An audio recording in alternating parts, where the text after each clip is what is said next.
متاسفانه مشکل خیلی از جوانان تحصیل کرده ما اینی که با این علوم اسلامی آشنایی ندارن، همینها به خاطر عدم آشناییشون میان اشکال میگیرن.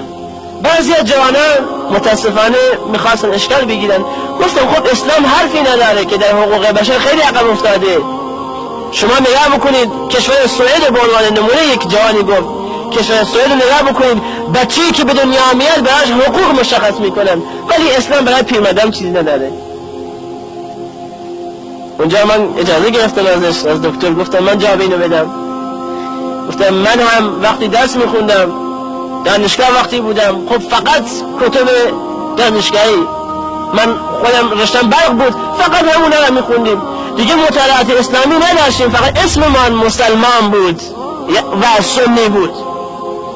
از سنت چیزی نمیدونستیم، از اسلام چیزی نمیدونستیم، فقط ارسی. ما همون اشکالات رو میگرفتیم که غربی ها میگفتن اسلام چیکار کرده، حقوق بشر رعایت نکرده، برنامه برای جوان نداره، برای زن نداره. ولی وقتی ما مطالعه میکنیم، پس مشکل چیه؟ اینه که پرورش فکری نیست. وقتی مطالعه میکنیم همین نمونه که ایشون آمدن برای سوئد، میبینیم بانی این کار، مؤسس این کار حضرت فاروق اعظم عمر بن خطاب رضی الله تعالی عنه است. همون شبی که اومد بیرون گشت میزد تو کوچه مدینه و خانم بچهش گریه میکرد، آروم نمیشد. گفت چرا بچه تو آروم نمیکنی؟ چرا گریه میکنه؟ گفت خداوند از عمر راضی نباشه که این قانون وضع کرده که باید بچه به 2 سالگی برسه، بعد از اون حقوق بهش میده که من میتونم شیری براش بگیرم و غذایی. این کوچیک چیزی نداره.